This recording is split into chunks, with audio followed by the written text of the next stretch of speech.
Boa tarde a todos. Tivemos um pequeno problema técnico, mas estamos retornando agora.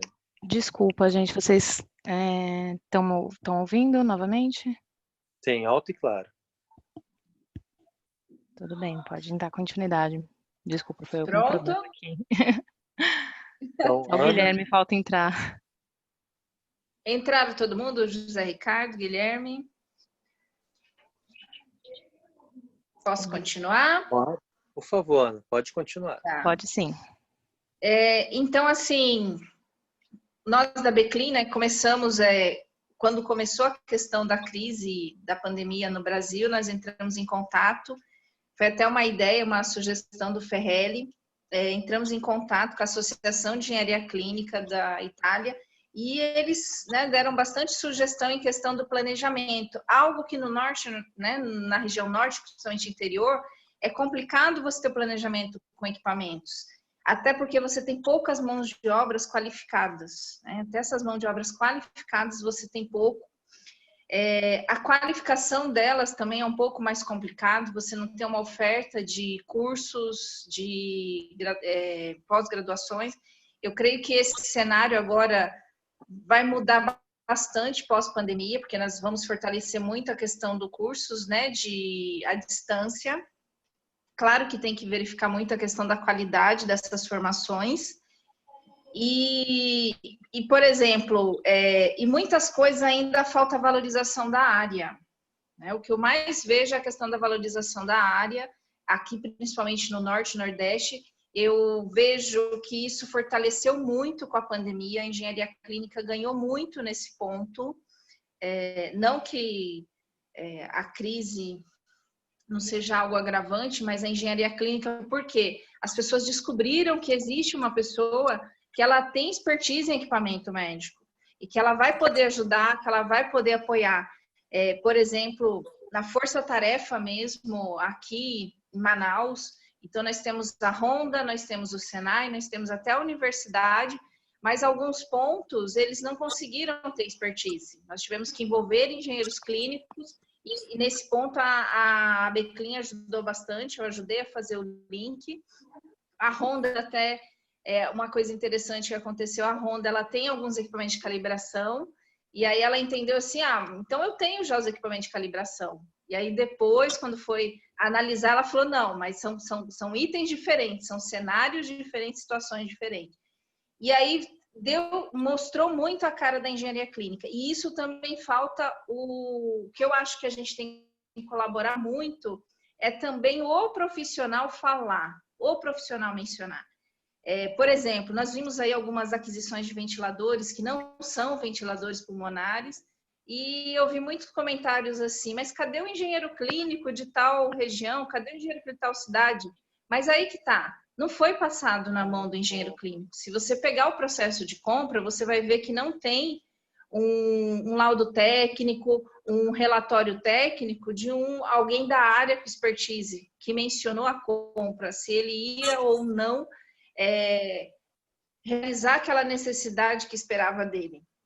Então, eu vejo que para nós do Norte, e eu creio que também um pouco do Nordeste, vai ficar muito a questão assim, valorizar a área da engenharia clínica, a questão dos treinamentos, curso, formação, fortificar isso, e a importância de saber que tem um profissional que está respaldado para fazer essas orientações. E agora, claro, logística é algo que a gente ainda vai enfrentar bastante, e o profissional, né, se valorizar. Essa semana passada mesmo nós tivemos uma webinar falando sobre o tomógrafo em box, e uma coisa que foi falado muito, a questão, quem faz análise do custo-benefício numa instituição? É mais vantajoso eu estruturar uma sala para colocar o tomógrafo ou eu adquirir um container? Então, quem faz essa análise muitas vezes é o engenheiro clínico. Em algumas instituições, não é envolvido o engenheiro clínico nessa tomada de decisão, mas é envolvido o engenheiro clínico no momento da instalação, no momento que chegou o equipamento. Aí faz várias descobertas. Mas isso aqui não vai atender. Mas não era isso. Mas está faltando tal infraestrutura. e aí você acaba gerando mais custo. E eu creio que todo esse contexto ajudou muito a demonstrar isso, o quanto é importante a vinda, né, o envolvimento da engenharia clínica. Agora, ainda tem muito a ser feito com questão dos interiores. Isso sim, essas manutenções que estão acontecendo mesmo nos equipamentos, como o Ferrelli você comentou, às vezes alguns equipamentos aí no Sudeste, às vezes não é mais valorizado, mas aqui salvaria muitas vidas no interior. Um pequeno exemplo, né, que eu passei quando eu estava à frente da Fundação SECOM, um preventivo que é coletado no interior, às vezes a pessoa leva de 4 a 6 meses para receber o resultado. Um preventivo, eu estou falando de algo simples.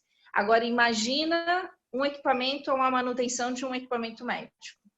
O quanto não é mais complexo e mais moroso para ser feito a manutenção. Então, fica aí algo para todos nós pensarmos e analisarmos como nós podemos agregar para minimizar, né, esse tempo, esse delay, e trazer mais equipamentos aí também para os interiores. Perfeito. Obrigado, Ana. Antes de ir para o próximo tópico, queria só deixar registrado um agradecimento a todos os voluntários, pessoas físicas, pessoas jurídicas, que estão apoiando a Beclin, o Ministério da Saúde, da Economia, o Senai e as montadoras num grupo de trabalho para o reparo dos ventiladores. E aproveito para homenagear todos aqui na pessoa do Guilherme Xavier, que é a Equipaquer está apoiando a Beclin e o grupo todo. Então, parabenizo o Guilherme, representando todos os voluntários, pessoas físicas e jurídicas que se juntaram à Beclin nesse excelente trabalho. Agora vamos para uma outra questão. Vários associados e outros engenheiros clínicos estão tendo muita dificuldade na aquisição de equipamentos. Compra de ventiladores super ultrafaturados, máquinas chinesas, falta de peças de reposição. Como é que vocês estão vendo essa situação? Quais estratégias vocês estão adotando? O que vocês sugerem?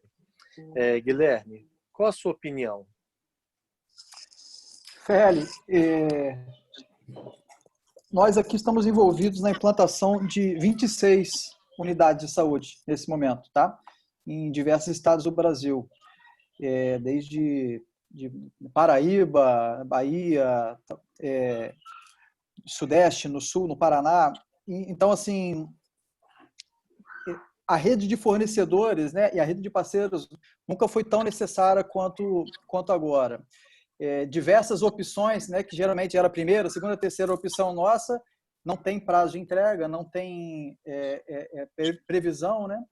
E aí o que está sendo tratado com o cliente olha, o que você prefere? Você prefere manter naquele seu desejo, né, de ter aquela marca A, marca B ou marca C, só que isso vai estar com prazo aí de, sei lá, 150 dias, ou temos essa outra opção aqui que também atende, tal, que geralmente, normalmente não seria, né, a primeira, a segunda ou a terceira opção, e que está com prazo de entrega um pouco melhor. Eu levantei com a equipe, até aqui para o nosso debate, quais são os itens em que estão com maior impacto, tá, nesse momento agora. Fugindo da obviedade do ventilador pulmonar, tem, obviamente, tem a questão do monitor, né, dos monitores, das bombas de infusão, termômetro sem contato, né, termômetro laser, é uma coisa que também que sumiu do mercado, está difícil pra caramba. Cama também está complicado. Quer dizer, esses são os principais aí que a nossa equipe levantou como tendo tido a maior impacto de revisão, né? Óbvio, né? Falei itens aí que são os mais procurados. Mas outros equipamentos, né, como mesmo materiais em aço inox, mesas cirúrgicas, tem uma série de itens aí que também estão com o seu preço impactado, tá? Quer seja pelo dólar ou quer seja pela cadeia de fornecimento. E aí esse impacto está sendo na ordem de 15% a 20%. Então, algumas vezes a gente tem conseguido boas negociações, né? Estou falando nesses últimos 40 dias, 2 meses, né, que nós estamos vivendo isso. Nós temos até conseguido negociações boas, mas aquilo que geralmente seria uma margem de negociação, né, é quando você pega um produto no valor de tabela, né, e você parte com uma negociação buscando de 15% a 20% de desconto na negociação, O que está acontecendo é que não estamos conseguindo, né? Então, se não é o orçamento que a gente está revendo, é a meta de negociação que está sendo revista. Eu vou dar um exemplo de cama que eu acho que vai ilustrar bem o tipo de coisa que está acontecendo. Os fabricantes internacionais de cama, eles estão fornecendo para o mundo inteiro e tem uma lista de espera aí. Inclusive, tem até fabricante que está seguindo por determinações, né, de privilegiar os países que estão em pior situação, sabe? Então, eles estão até tomando decisões nesse sentido, né, de pegar indicadores lá do John Hopkins ou outros indicadores internacionais e dando preferência na fila de entrega para os países que estão em pior situação. E aí, quando a gente parte, por exemplo, para os fabricantes de camas nacionais, duas situações, por exemplo, que a gente encontra. As camas aí ficando um pouco mais, um tanto mais caro, né? Um pouco não. Uma cama, por exemplo, que sairia normalmente, sei lá, R$8.000, saindo a R$9.500, né? Por exemplo, R$1.500 mais caro. A explicação disso é dos itens que são importados, né? Da parte dos acionadores, dos motores, que é o que está impactando. E outra questão que está impactando alguns desses fabricantes nacionais de camas, eles estão fornecendo para o governo. E aí, o que eles fizeram? Eles que tinham lá, vamos supor, 8, 10 modelos de cama, estão concentrando a linha de fabricação em 2 ou 3 modelos, né? Ou até mesmo em um modelo, que é o modelo que está sendo solicitado pelo governo. E aí, se você aceitar comprar esse modelo, tem um prazo de entrega, por exemplo, menor, de 60 dias. Agora, se você quiser um modelo diferente do que o que eles estão concentrando a produção, você vai ter que partir para um prazo de entrega, sei lá, 150 dias, muito, muito maior. Então, Ferreri, com esses exemplos que eu estou dando, eu quero dizer assim, o que a gente está vivendo, né? E faço relação com o primeiro tópico que você perguntou, que eu respondi, né? Se nós que temos aqui, no caso da nossa equipe de consultoria e projeto, são 10 engenheiros, que fica todo dia, o dia inteiro, correndo atrás disso, tentando achar solução, tentando achar fornecedor, tentando buscar, né, alternativas, né, e extrair, né, o que existe, né? Imagina instituições que realmente não têm algum suporte desse tipo. E realmente não tem mágica, não, tá? Eu não tenho nenhum coelho da cartola para tirar para ninguém aqui. O aspecto é que realmente a gente está tendo que correr atrás mesmo e buscar soluções criativas. E, não menos importante, o relacionamento com os fornecedores é muito importante, tá? De cultivar esse relacionamento e contar aí com bons gerentes de conta, com pessoas assim que... porque nem sempre a gente vai conseguir todos os equipamentos que o nosso cliente precisa. Um exemplo é bomba de fusão.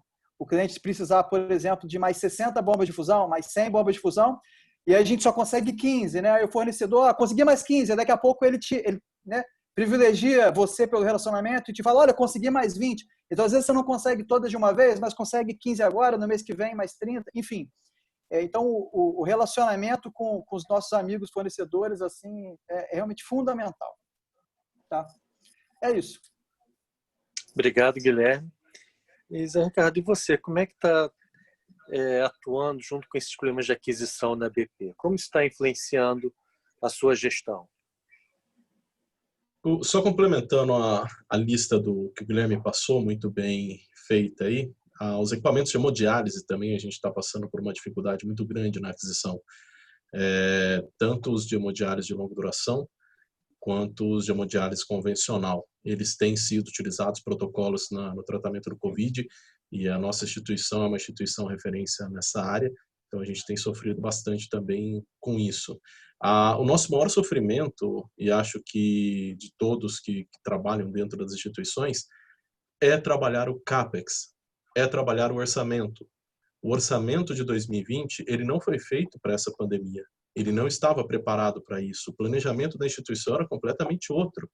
A gente estava planejado crescer, a gente estava planejado comprar outros equipamentos, a gente estava planejado investir em outras áreas e de repente cai essa pandemia no colo, a gente tem que responder e obviamente a diretoria e o conselho deu prioridade a isso, desviando todo o investimento para isso.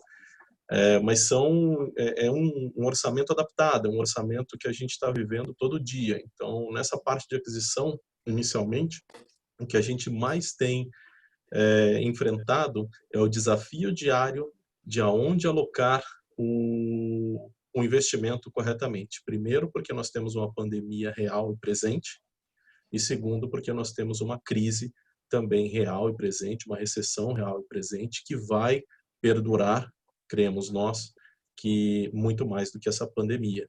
Então, precisamos pensar em como resolver o problema que está na nossa mão e também como que a gente vai preparar a nossa instituição para a retomada de todo esse do mercado, da saúde, de tudo que vem adiante. Nesse momento, a gente acaba enfrentando muito oportunismo, como você mesmo bem colocou, Ferreri, de equipamentos superfaturados, equipamentos usados, que estavam encostados em oficinas, estavam encostados em galpões, de repente aparecem lindamente funcionais e disponíveis para o mercado num preço absurdo, um preço que não justifica. Nós tivemos também, junto com essa crise que vem a reboque da pandemia, a alta do dólar. Nós não temos uma indústria nacional forte o suficiente para sustentar o nosso país. Então, acho que aí é uma oportunidade para os fabricantes nacionais de saírem na frente, de desenvolverem tecnologia, de mostrarem que são capazes e que podem colocar equipamentos que fiquem um pouco blindados do mercado internacional. Pego um pedaço da fala do Guilherme aqui, que ele bem colocou, que o fabricante de cama nacional, ele acaba trabalhando com alguns componentes importados, o que tem uma certa conexão, então, com essa questão da flutuação do dólar, mas bem menor do que você comprar diretamente um equipamento 100% importado. E aí a gente está falando de um dólar que saiu da casa de 4 e algo, para 6, agora baixando um pouco, mas chegamos à casa dos R$6.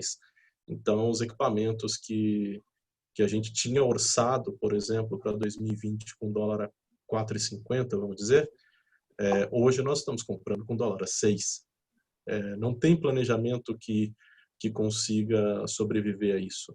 Mas, como eu disse, agora é o momento de priorizar, de olhar para o orçamento, entender que você tinha planejado eventualmente comprar um equipamento que hoje não é tão prioritário, para poder direcionar isso para os equipamentos que são de fato prioritários.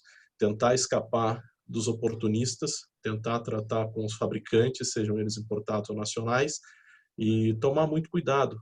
Nós estamos com uma abertura que é positiva num primeiro olhar, de equipamentos que estão chegando ao mercado, equipamentos importados, equipamentos também nacionais, mas que a gente precisa tomar cuidado onde eles estão sendo fabricados. A Ana Paula bem colocou, tem equipamentos que estão sendo fabricados sem a supervisão de especialistas como nós, engenheiros clínicos, tem equipamentos que estão sendo importados da China sem também muita supervisão.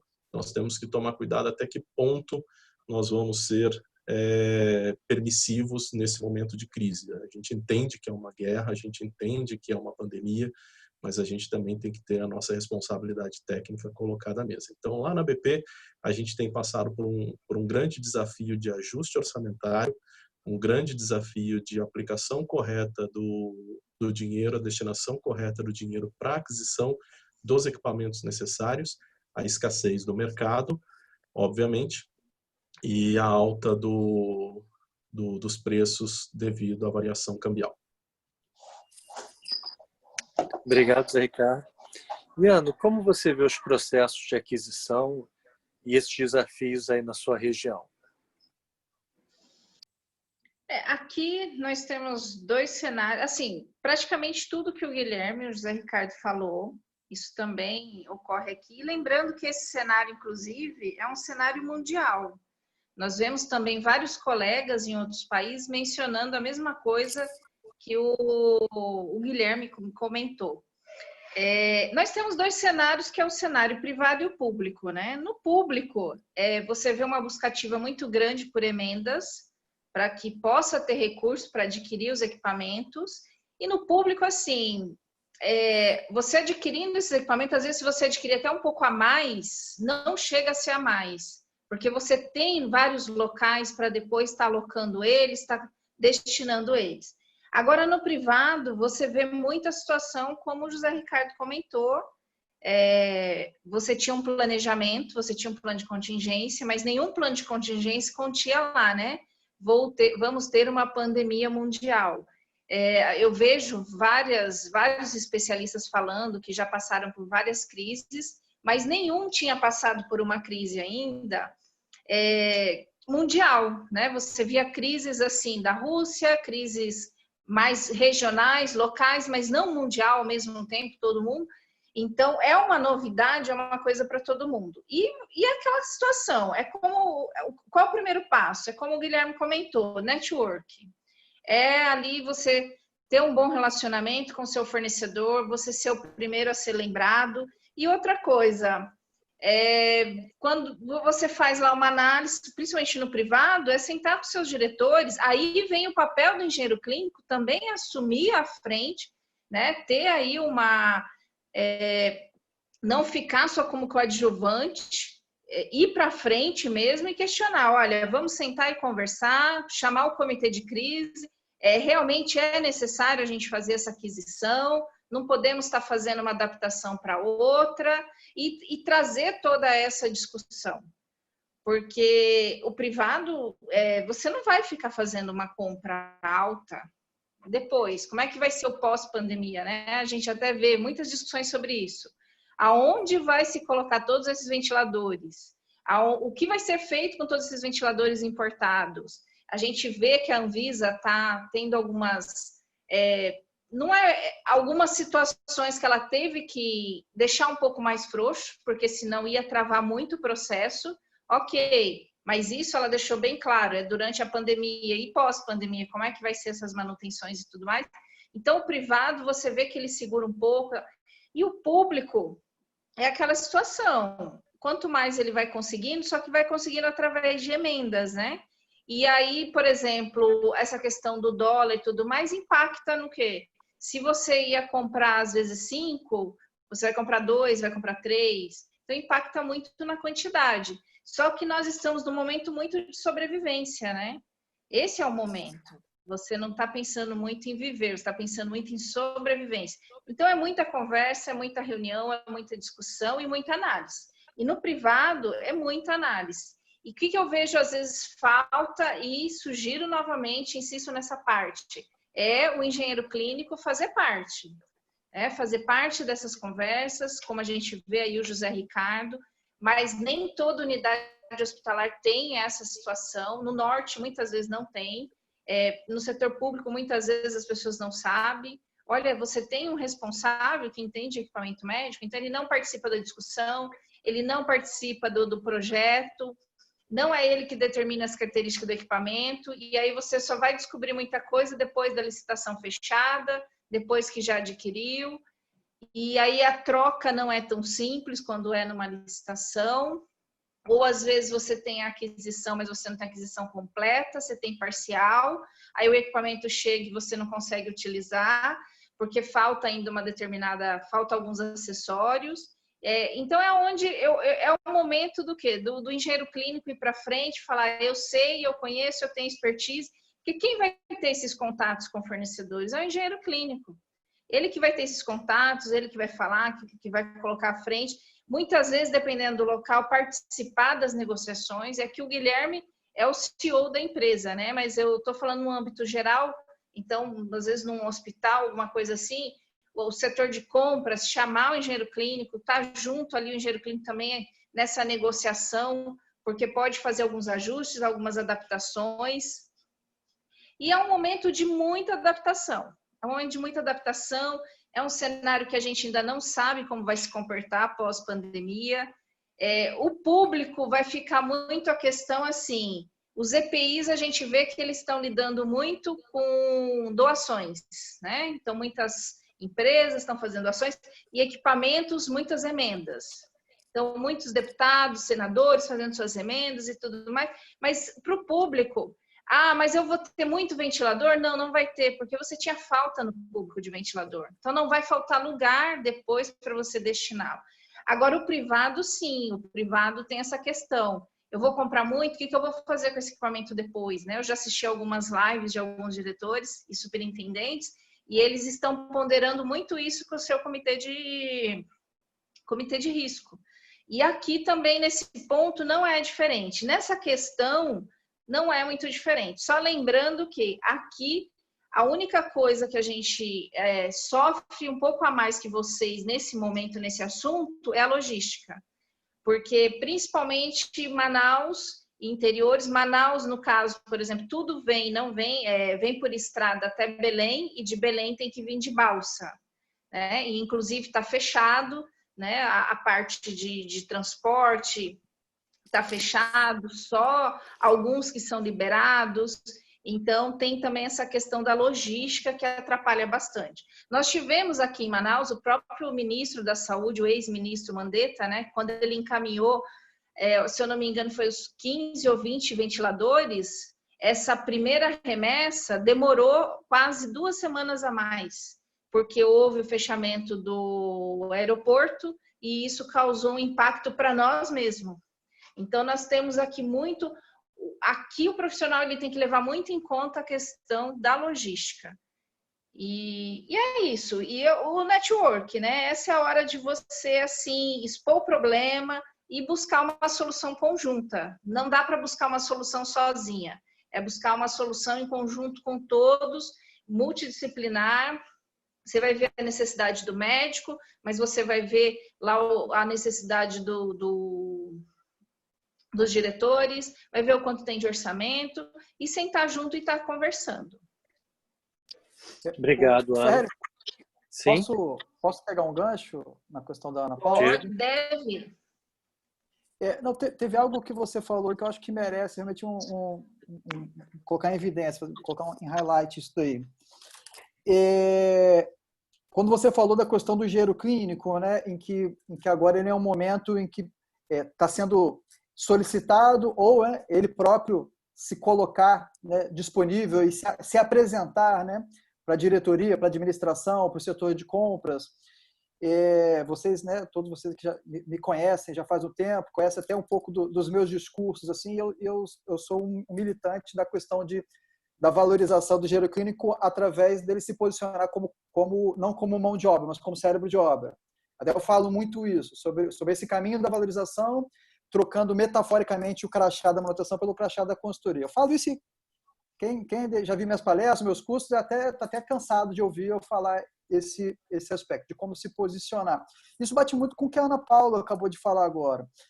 A gente estava conversando, né, nos bastidores, né, de vir aqui para o debate, como que momentos como esse são momentos com muitas ameaças, muitos desafios, que até é o tema desse debate aqui, os desafios, né, mas também, e sempre, né, sempre quando se fala de estratégia, você coloca num quadrante as ameaças, no outro quadrante você coloca as oportunidades. Né? Na chuva se vende, né, guarda-chuva, enquanto choram, outros vendem lenço, né? Tem todas essas situações.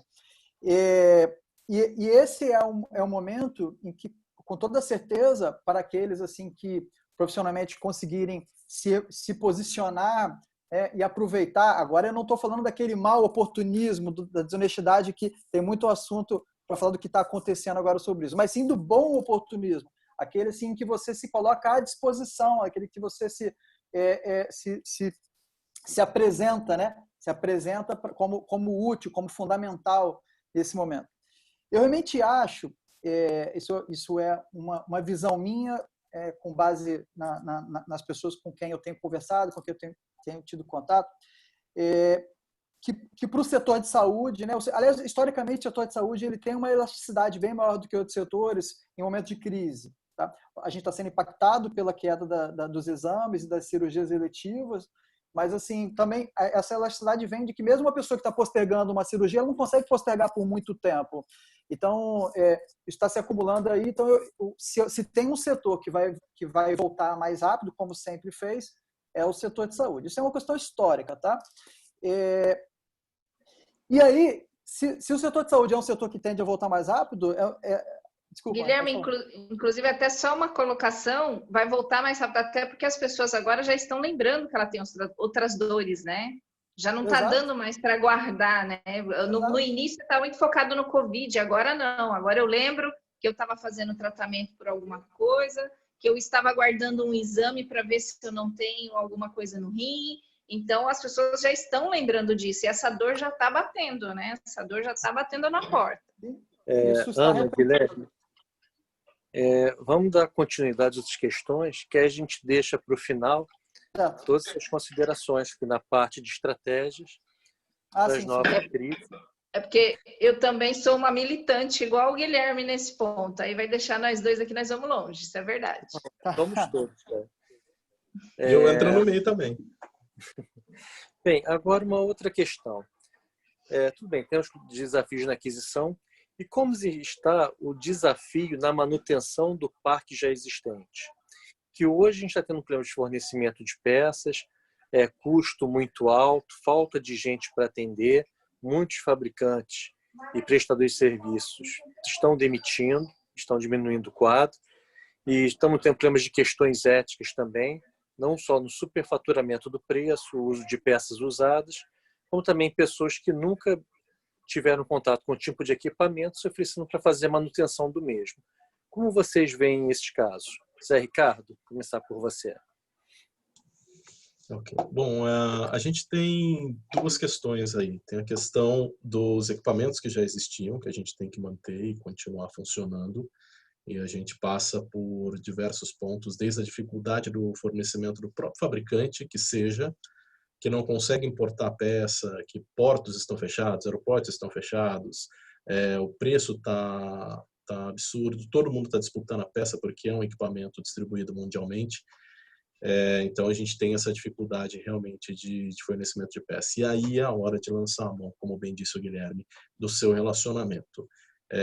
Existem hospitais, e isso é comercial, isso não é segredo para ninguém, que são posicionados diferentes dentro das companhias. Existem os hospitais que são colocados como os VIPs do mercado. E esses hospitais eles conseguem, com isso, ter um acesso melhor. Isso é um relacionamento que é criado e que você consegue ter acesso às peças. Um outro ponto são sobre os equipamentos que estão sendo adquiridos agora, no momento do Covid. Algumas marcas importadas, equipamentos novos, e foi até um questionamento de um colega que colocou aqui, já vou pegar o gancho, vou responder a pergunta dele, que isso é um desafio. A gente está comprando equipamentos, que foi a pergunta anterior, nós estamos adquirindo equipamentos por uma necessidade, e agora? Como é que a gente vai fazer a manutenção desses equipamentos? Quem são os representantes no Brasil? Quem vai fornecer peças? Como é que a gente vai conseguir manter a longevidade desses equipamentos?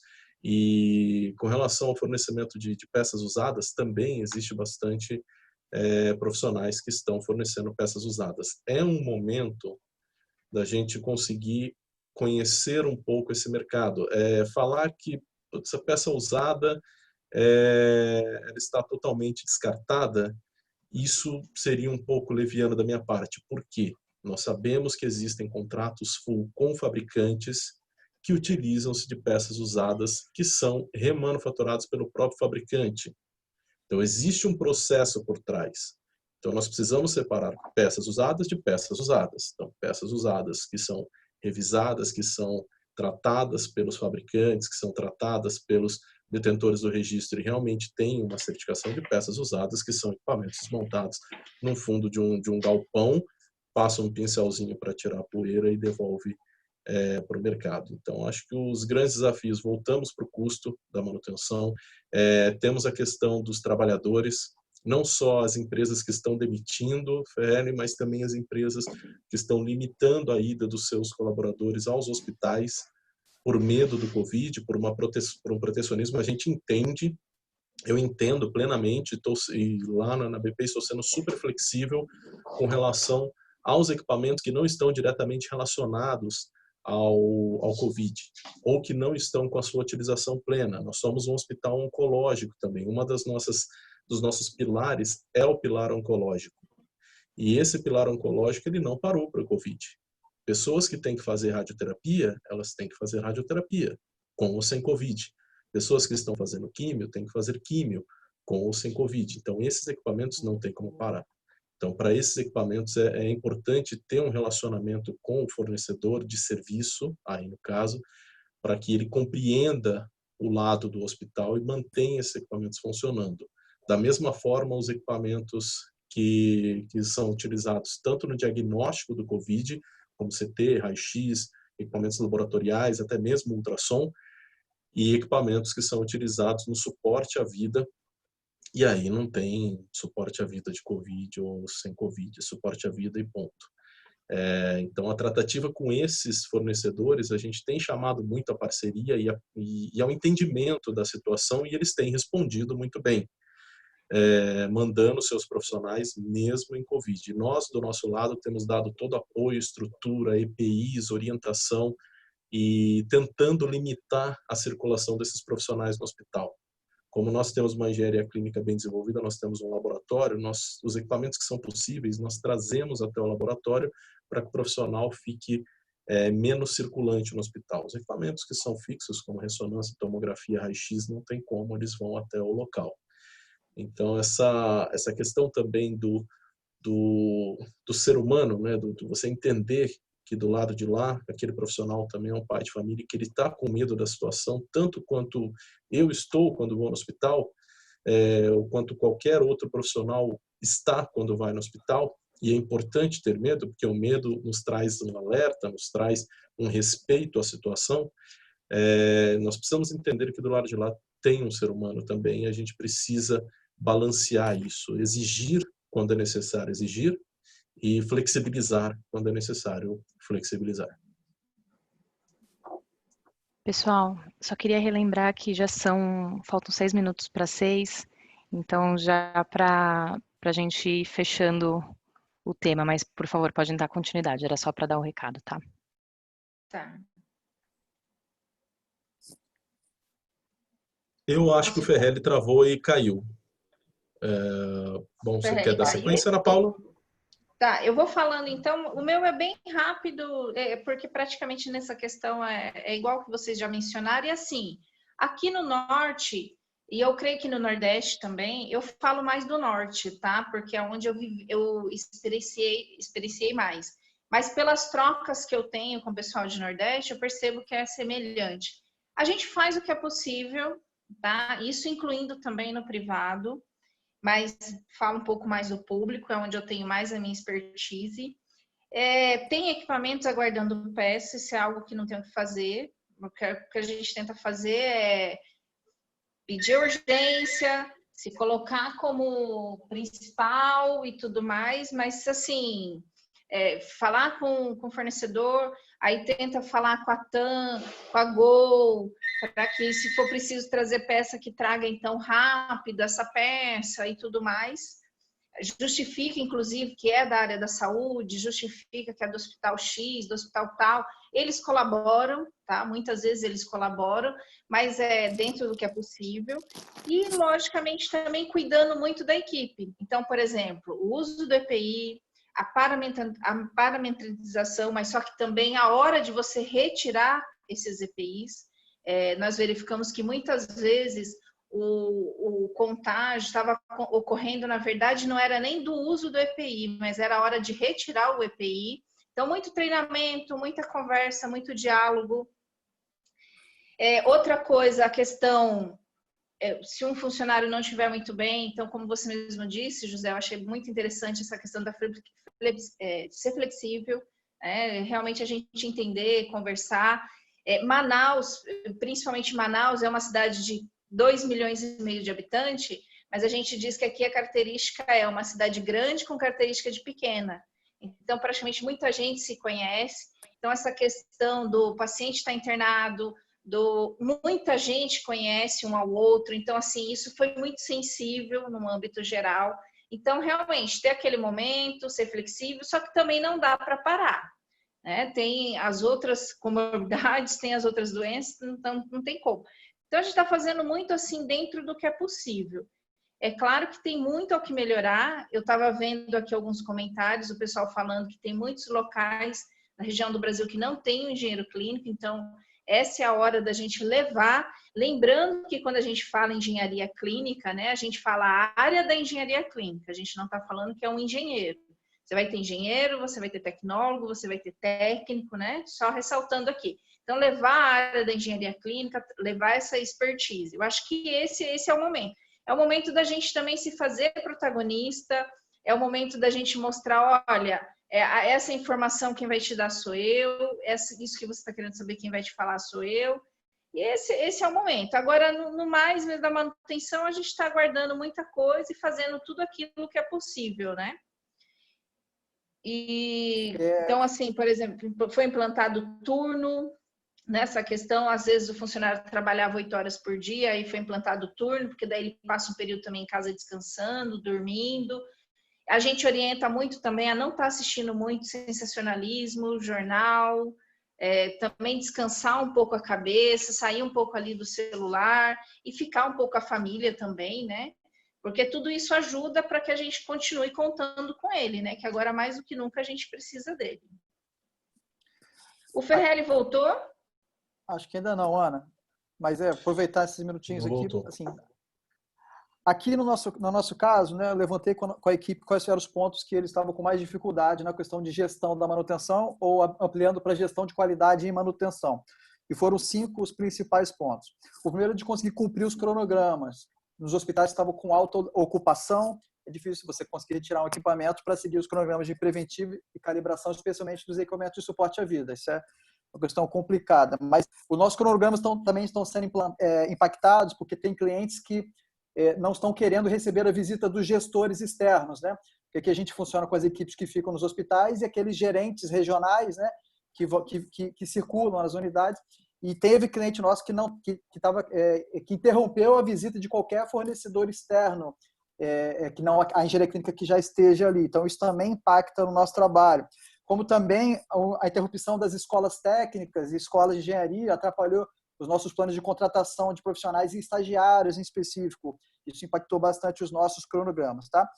O segundo aspecto, como já foi dito aí, a questão dos serviços externos. Os fornecedores estão trabalhando com uma agenda reduzida e alguns deles não estão querendo, ou com uma equipe reduzida, ou que está dilatando muito, né, e tendo que reprogramar as visitas, e alguns deles até para a parte de aplicação de equipamentos que foram comprados, né?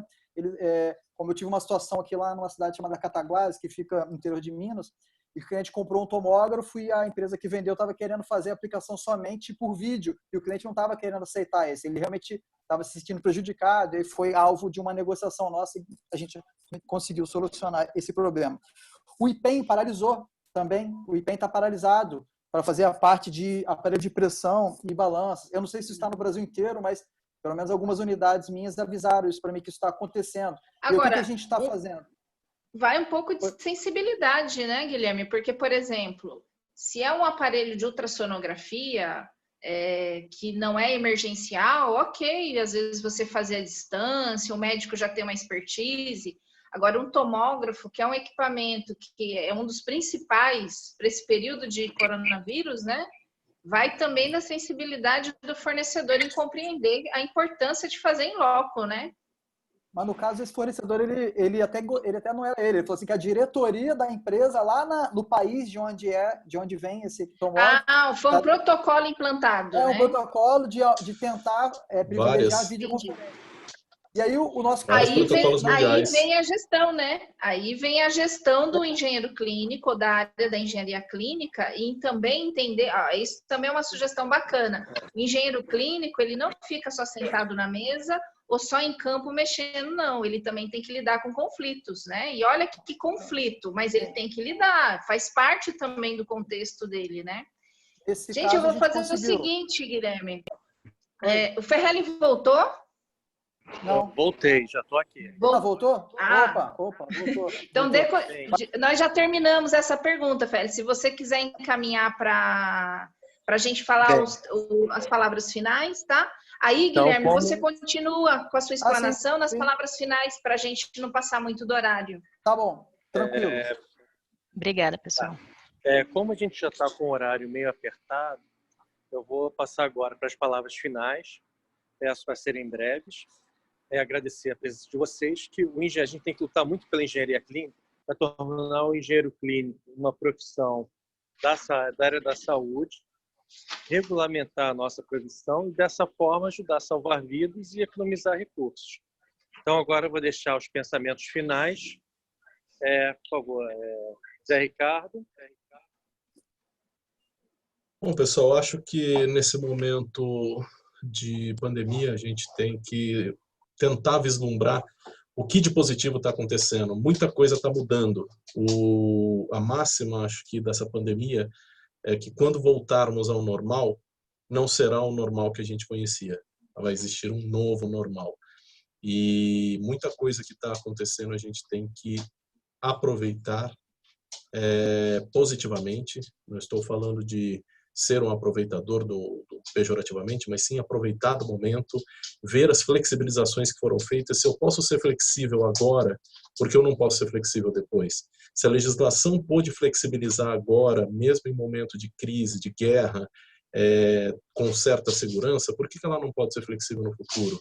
Tem muita legislação sendo flexibilizada com relação a prazos, com relação a quem pode fazer manutenção, com relação à importação, com relação à aquisição, que são debates antigos que a gente tem na engenharia clínica, que já encontrei Ferrelli, Ana Paula, já debati com o Guilherme, muitas vezes sobre temas desse teor, e que a gente precisa realmente ter uma visão e entender que nós da engenharia clínica somos especialistas nesse momento e precisamos ser ouvidos. Então, é um momento, como muito bem disse a Ana Paula, da gente se posicionar, de sermos protagonistas.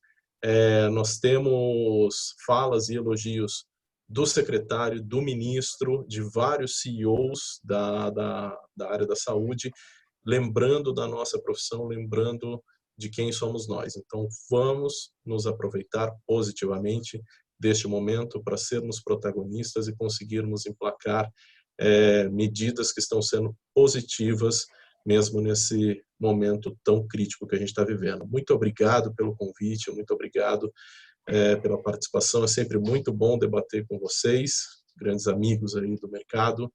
Um abraço, fiquem com Deus e com saúde. Obrigado, Guilherme. Suas considerações finais. Pessoal, o setor de saúde está totalmente em evidência, né? E no centro dessa crise, e junto com isso a engenharia clínica também, né? Como engenheiros a serviço da saúde, como engenheiros do exército da saúde. E, como a gente já disse, tem muitos desafios, muitas ameaças, mas também oportunidades, né? Para quem conseguir aproveitar da forma correta, né? Não da forma desonesta. Aproveitar com o trabalho, né? E dessa questão, mesmo saindo o pico, né, da pandemia, isso tudo trouxe uma conscientização de todas as esferas, né, públicas e privadas, da necessidade de mais leitos, da necessidade de investimento na indústria nacional, ou seja, de um investimento como um todo no setor de saúde. Isso é mais um fator, né, para oportunidades. Tecnologias estão sendo aceleradas, né? Estão sendo adotadas mais rapidamente, a forma de trabalho, a maneira de como tanto os fornecedores como as empresas aprenderam, né? Eu nunca imaginei que eu fosse conseguir ficar aí 2 meses liderando a minha empresa, a maior parte do tempo em home office. Nunca imaginei isso antes. Isso abriu, dentre vários, né, um paradigma enorme. Eu estava conversando com minha esposa ontem, se a gente estivesse lá em Portugal agora, estaremos liderando a empresa de lá, né? Porque a gente aprendeu que a gente consegue, né?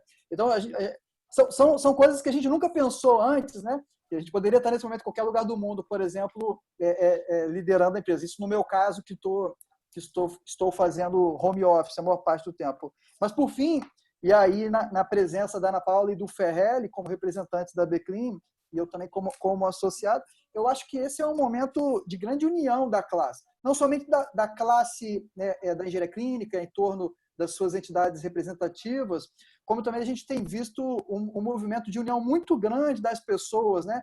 Toda essa conscientização tem trazido uma proximidade nesse aspecto, né? Ou seja, cada um isolado, mas um outro tipo de proximidade, de união, de uma rede de apoio que tem sido fundamental e isso está sendo muito bonito de se ver. Então, é isso. Pessoal, muito obrigado. Eu autorizo aí a Pâmela a passar os meus contatos para quem quiser, né? E fico à disposição. Obrigado, Ana Paula. Suas considerações finais. Eu quero agradecer a todos que participaram. Quero agradecer aí ao evento, por terem feito o evento essa semana. Realmente é uma semana que, por exemplo, eu, desde a minha graduação, é sagrado eu estar indo na feira hospitalar. Então chega a ser até estranho, né, a adaptação esse ano, saber que fisicamente a gente não iria. Então foi excelente, quero parabenizar aí pela ideia. Foi muito boa a discussão, riquíssima, gostei muito, viu, Guilherme? Se precisar, conte comigo. José Ricardo também, essa troca de experiência foi muito boa. E eu quero encerrar dizendo, né, que toda crise é uma oportunidade, inclusive a própria palavra crise, se você tirar o S, ela vai ficar crie, né? Então, você criar, ser criativo, é o momento de inovar. E eu quero encerrar trazendo os dados da força-tarefa. O quanto a união, Guilherme, né, e até explanar o quanto a união está fazendo a diferença. No último final de semana, então, nós tivemos um total já de 3.007 ventiladores recebidos, em manutenção 1.402, realizado em calibração 211 e devolvidos às suas instituições 877 ventiladores. Uma estimativa de impactar em 8.770 vidas. Então, olha onde está chegando a união dos engenheiros. E é assim que nós vamos conseguir o reconhecimento da área, fazer a diferença e se realmente nos tornarmos protagonistas. Quem quiser, também conte comigo, conte com a Beclean. Nós estamos trabalhando bastante, inclusive até nós, né, Ferrelli, nos inovamos bastante, porque nós temos um no sul, um no norte, nós temos um diretor em cada região. E é reunião constante o tempo todo. Então, nós também aprendemos muito a lidar aí com essas novas ferramentas. Uma boa tarde a todos e parabenizo de novo pelo evento. Perfeito. Em nome da Beclean, gostaria de agradecer ao convite pelos organizadores do evento, agradecer aos palestrantes, que além de nomes importantes da engenharia clínica, também são todos meus amigos, associados da Beclean, e passar a mensagem que juntos somos mais fortes. A Beclean tem procurado unir todos os profissionais de engenharia clínica, sejam engenheiros, tecnólogos e técnicos, para a gente fazer o que a gente faz de melhor, ajudar a salvar vidas.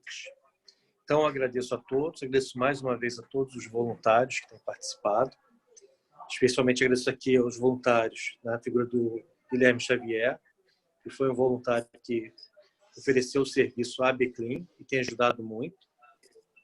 Convido a todos a se associarem, que somos mais fortes juntos. A Beclean tem trabalhado muito, feito muita coisa para tentar melhorar a classe e valorizar. E contamos com vocês, que a associação não é um CNPJ, é um conjunto de CPFs. Sem vocês, a gente não consegue crescer mais. Com vocês, o céu é o limite. Obrigado a todos, desejo uma boa noite.